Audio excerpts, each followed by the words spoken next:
నీ ఎనిమీస్ ఎవరు, నీ శత్రువులు ఎవరు? లైఫ్లో నువ్వు అనుకున్నది అచీవ్ చేయకుండా, నువ్వు ఒక మంచి లైఫ్ని లీడ్ చేయకుండా నిన్ను ఆపుతున్నది ఎవరు? యాజ్ ఎ స్టూడెంట్, ఒక 10th స్టూడెంట్గా నువ్వేమనుకుంటున్నావు? కమెంట్ బాక్స్లో పెట్టు. రాబోయే కొన్ని షార్ట్స్లో నీ యాక్చువల్ శత్రువులు ఎవరో నేను చెప్తా. బట్ ది బిగ్గెస్ట్ శత్రువు, టాప్ మోస్ట్ శత్రువు ఎవరంటే ల్యాక్ ఆఫ్ సెల్ఫ్ అవేర్నెస్. నీ గురించి నువ్వు తెలుసుకోకపోవడం, నీ గురించి నీకు అవేర్నెస్ లేకపోవడం, అసలు నీకేం కావాలి లైఫ్లో తెలియకపోవడం, నీ ప్యాషన్ ఏంది, నీ ఇంట్రెస్ట్ ఏంది, నీ స్ట్రెంగ్స్ ఏంది, నీ డ్రీమ్స్ ఏంది ఒక్కసారి కూడా నువ్వు ఆలోచించకపోవడం, అవి తెలుసుకోకపోవడం, మిమ్మల్ని మీరు అర్థం చేసుకోలేకపోవడం, తద్వారా రాంగ్ కెరియర్స్ చూస్ చేసుకోవడం, రాంగ్ కోర్సెస్ చూస్ చేసుకోవడం, టైం వేస్ట్ చేసుకోవడం, డబ్బులు వేస్ట్ చేసుకోవడం, లైఫ్ని చేసుకోవడం. నీ అతిపెద్ద శత్రువు నీ పట్ల నీకు అవగాహన లేకపోవడం. ఈ టాపిక్ పైన ఇంకా తెలుసుకోవాలనుకుంటే జాయిన్ అవ్వండి నా వాట్సాప్ కమ్యూనిటీ. స్టూడెంట్స్, నీ రెండో శత్రువు ఫియర్ ఆఫ్ ఫెయిల్యూర్. అవతలోడు ఏమనుకుంటాడో అయిపోయింది, నువ్వు కొత్తవి ట్రై చేయడం ఆపేస్తావు. ఇక నేను మిస్టేక్ చేస్తానేమో, నీ క్రియేటివిటీని, నీ గ్రోత్ని చంపేస్తుంది. అండ్ సోషల్ కంపారిజన్, ఇంకొకరితో కంపేర్ చేసుకోవడం, నువ్వు కంపేర్ చేసుకోవడం లేదా ఇతరులు కంపేర్ చేయడం నీ కాన్ఫిడెన్స్ని కిల్ చేస్తుంది. సో నువ్వు సక్సెస్ అవ్వకుండా ఉండడానికి, ఒక మంచి లైఫ్ని లీడ్ చేయకుండా ఉండడానికి ఆపే నీ రెండో శత్రువు ఫియర్ ఆఫ్ ఫెయిల్యూర్, ఓడిపోతానేమో అనే భయం. నీ మూడో శత్రువు అవుట్డేటెడ్ ఎడ్యుకేషన్ సిస్టమ్. మస్తుగా వింటాం, మస్తుగా మాట్లాడతాం, నిజంగానే అవుట్డేటెడ్ ఎడ్యుకేషన్ సిస్టమ్. అదే చిన్నప్పటి నుండి లైక్ నువ్వు 2-3 సంవత్సరాల నుండి, నువ్వు 3వ ఏడు పడ్డప్పటి నుండి 20, 24, 25 సంవత్సరాల వరకు నువ్వు ఆ అవుట్డేటెడ్ సిస్టంలోనే బతుకుతున్నావు. ఇది నీ మూడో శత్రువు. ఎందుకు అవుట్డేటెడ్? మెమొరైజేషన్ తప్ప స్కిల్స్ నేర్చుకోవడం చాలా తక్కువ. నీకు మొత్తం స్కూల్ వ్యవస్థలో ప్రతిదాన్ని బట్టి పట్టడం, మెమొరైజ్ చేయడమే నేర్పిస్తున్నాడు తప్ప దానికి తగ్గ స్కిల్స్ దొరకట్లేదు. ఈ ఎడ్యుకేషన్ సిస్టమ్ నీ యాక్చువల్ పొటెన్షియల్, రియల్ పొటెన్షియల్, నీ సామర్థ్యాన్ని తెలుసుకోవడానికి, పెంపొందించుకోవడానికి ఉపయోగపడట్లేదు. అందుకనే జాబ్స్ కూడా రావట్లేదు. ఏం చేస్తాం స్కూళ్ళల్లో, కాలేజ్లల్లో? మొత్తం ఎడ్యుకేషన్ సిస్టమ్ ఏంటి? టార్గెట్ ఏంది? Marks, marks, marks, marks, marks. Marks మీదే ఫోకస్ ఉంది తప్ప రియల్ వరల్డ్లో ఏం జరుగుతున్నది అనేది ఎక్కడ ప్రాక్టికల్గా మనకు నేర్పించారు. అందుకే it's a failed education system.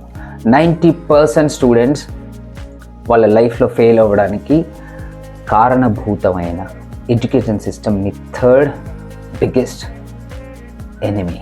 మీ నాలుగో శత్రువు రాంగ్ గైడెన్స్ ఫ్రమ్ సొసైటీ. అది పేరెంట్స్ కావచ్చు, టీచర్స్ కావచ్చు, మీ ఎల్డర్స్ కావచ్చు, ఫ్రెండ్స్ కావచ్చు, ఇంకోటి కావచ్చు, ఎవడన్నా కావచ్చు, తెలియకుండా గైడెన్స్ ఇచ్చేవాడు. పేరెంట్స్ జనరల్గా ట్రెడిషనల్ పాత్స్ తీసుకోమని ఫోర్స్ చేస్తారు. ఇంజనీరింగ్, మెడిసిన్ ఇట్లాంటివి కదా. అందరు ఇంజనీర్లే కావాలి, అందరు డాక్టర్లే కావాలి. ఇదే కదా. టీచర్స్ సిలబస్ మీద ఫోకస్ చేస్తారు, కానీ రియల్ వరల్డ్ సినారియోస్ ఎట్లున్నాయి, అరే బయటికి పోతే ఎట్లా బతకాలి తెలియదు, నేర్పించరు.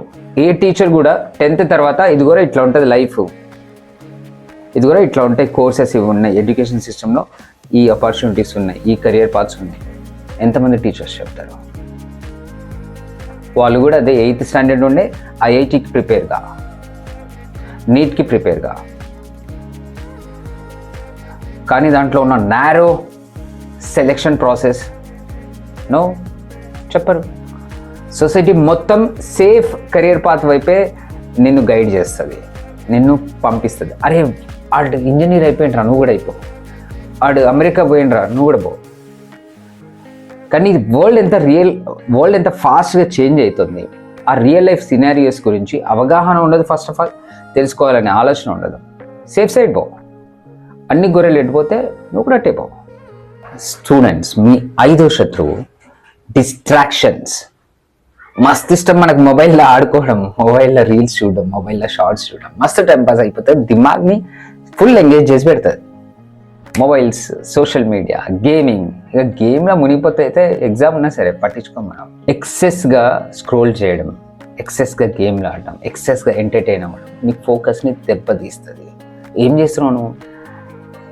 షార్ట్ చూస్తూ తిప్పుతూనే ఉంటావు, స్క్రోల్ చేస్తూనే ఉంటావు. ఎక్కడ ఫోకస్ చేస్తున్నావు? అసలు ఒక షార్ట్లో ఏం చెప్పిండో అసలు చూస్తావా నువ్వు నిలబడి? కథం. ఇన్స్టాంటేనియస్ గ్రాటిఫికేషన్ కావాలి, మళ్ళీ next gratification, next level gratification. ఏమవుతుంది? నీ ప్రొడక్టివ్ అవర్స్ పోతున్నాయి. నీ టైంని ఒక ప్రొడక్టివ్గా ఖర్చు పెట్టే బదులు you're wasting it for just entertainment. పోనీ అది చూసి అందులో ఉండే ఏమైనా క్రియేట్ చేస్తున్నాను, ఏమన్నా లెర్న్ చేస్తున్నావా? నో. పాసివ్గా ఎట్లా జస్ట్ కన్జ్యూమ్ చేస్తున్నావు. No creation, only consumption. This is your another biggest enemy, stopping you from your growth, your success, stopping you from achieving a good life. నీ ఆరో శత్రువు not having practical skills and growth mindset. Financial knowledge లేదు, critical thinking రాదు, communication skills లేవు, నేర్పించరు. Self discipline చెప్పాల్సిన అవసరమే లేదు. డిసిషన్ మేకింగ్ తెలియదు, ఒక డిసిషన్ తీసుకోవాలంటే తడబాటు. అడాప్టబిలిటీ లేదు, కొత్త ఎన్విరాన్మెంట్లోకి వెళ్ళినప్పుడు కొత్త గ్రూప్లో ఎట్లా అడాప్ట్ అవ్వాలో తెలియదు. ఈ ప్రాక్టికల్ స్కిల్స్ లేకుండా, గ్రోత్ మైండ్ సెట్ లేకుండా స్మార్టెస్ట్ స్టూడెంట్ కూడా రియల్ లైఫ్లో తడబాటు పడతాడు, సక్సెస్ అవ్వలేడు. 7th ఎనిమీ ఎవరో తెలుసా? మీ గ్రోత్కి, మీ సక్సెస్కి waiting for the perfect time. Perfect time వస్తుంది, అన్ని సెట్ అయినప్పుడు నేను చేస్తాను. రాదు, పర్ఫెక్ట్ టైం ఎప్పటికీ రాదు. మేము కూడా దాని గురించి వెయిట్ చేసుకుంటే చాలా టైం వేస్ట్ చేసినాం. చాలా మంది స్టూడెంట్స్ ప్రోక్రాస్టినేట్ చేస్తారు. దీనికి టైం వస్తుంది, ఆ టైం వచ్చినప్పుడు చేస్తాను. నేను లైఫ్లో సక్సెస్ అవ్వాలంటే ఏం చేయాలో తెలుసు, కానీ తర్వాత చేస్తా. Procrastination.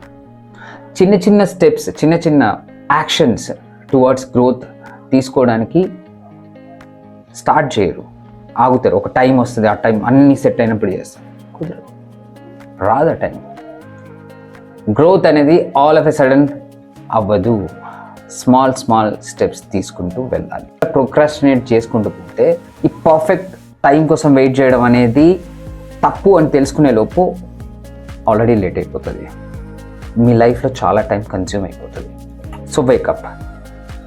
So 7 enemies stopping you from your success, having a good life discuss చేసినాం కదా లాస్ట్ కొన్ని షార్ట్స్లో. But how to deal with these enemies?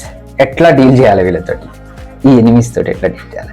First self awareness తెచ్చుకోవాలి, ఇంట్రోస్పెక్షన్ చేసుకోవాలి, నీ ప్యాషన్స్ ఏంటో తెలుసుకోవాలి, నీ స్ట్రెంగ్స్ ఏంటో తెలుసుకోవాలి, నీ ఆస్పిరేషన్స్ ఏంది, నీ గోల్స్ ఏంది, నీ అంబిషన్స్ ఏంది తెలుసుకోవాలి. ఎవడో చెప్పడం అవి నీవి కాబట్టి, నీ మైండ్లో ఉంటాయి కాబట్టి, నీ హృదయంలో ఉంటాయి కాబట్టి నువ్వే తెలుసుకోవాలి. 2 రెస్పాన్సిబిలిటీ తీసుకో. పేరెంట్స్ని, సొసైటీని, లేకపోతే టీచర్స్ని, ఇంకొకరిని బ్లేమ్ చేయడం ఆపేసి నీ ఫేట్కి నువ్వే కర్త, కర్మ, క్రియ. సో దాన్ని కంట్రోల్ చేయాల్సింది నువ్వే. సో రెస్పాన్సిబిలిటీ తీసుకో. 3 focus on skills, not on marks. Marks సమాజం కోసం ఫోకస్ చేస్తున్నావు, కానీ స్కిల్స్ మీద ఫోకస్ చేయాలి. మార్క్స్ నీకు ఫుడ్ పెట్టవు, ఒక డిగ్రీ చేతిలో పెట్టేస్తాయి. స్కిల్స్ లేకపోతే ఆ డిగ్రీ కూడా పనికి రాదు. సో స్కిల్స్ మీద ఫోకస్ చేయి. 4 టెక్నాలజీని తెలివిగా వాడుకో. ఊరికే కన్జ్యూమ్ చేయకుండా నీ గ్రోత్కి పనికొచ్చే కాంటెంటే చూడు, అక్కడ నుండి నేర్చుకో. అంతేగాని ఎంటర్టైన్మెంట్లో పడిపోయి ఆ వరదలో కొట్టుకపోకు. And 5 take action today. ఈరోజే స్టార్ట్ చేయి. నువ్వు చేరుకోవాల్సిన గమ్యానికి, నువ్వు అనుకున్నది సాధించడానికి కావాల్సిన యాక్షన్స్ ఈరోజే స్టార్ట్ చేయి. ఆగకు, పర్ఫెక్ట్ టైం గురించి చూడకు. ఇవి చేస్తే ఖచ్చితంగా సక్సెస్ నీదవుతుంది. నువ్వు అనుకున్నది అచీవ్ చేస్తావు, మంచి లైఫ్ పొందుతావు. నీ యాక్చువల్ శత్రువు బయట లేడు, యాక్చువల్గా నీ లోపలే ఉన్నాడు. నీ మైండ్ సెట్, నీ హ్యాబిట్స్, నీ చాయిసెస్, నువ్వు ఎట్లా ఆలోచిస్తున్నావు, నీ అలవాట్లు ఎట్లున్నాయి, నువ్వేం చూస్ చేసుకున్నావు అవుట్ ఆఫ్ లైఫ్, ఇవే నీ భవిష్యత్తుని, నీ ప్రెజెన్స్ని క్రియేట్ చేస్తాయి. సో శత్రువు బయట కాదు, లోపల ఉన్నాడు. దాన్ని జయించడానికి ప్రయత్నించు. సక్సెస్ మీద అవుతుంది, నువ్వు అనుకున్నది సాధిస్తావు. 10th హై స్కోర్ తెచ్చుకోవడమే కాదు, 10th తర్వాత ఏం చేయాలనేది కూడా చాలా ఇంపార్టెంట్. క్లారిటీగా ఉన్న నా book what school fails to teach చదవండి. ఎవ్రీ సండే 11 AM నా వెబినార్ జాయిన్ అవ్వండి. లింక్ డిస్క్రిప్షన్లో ఉంది.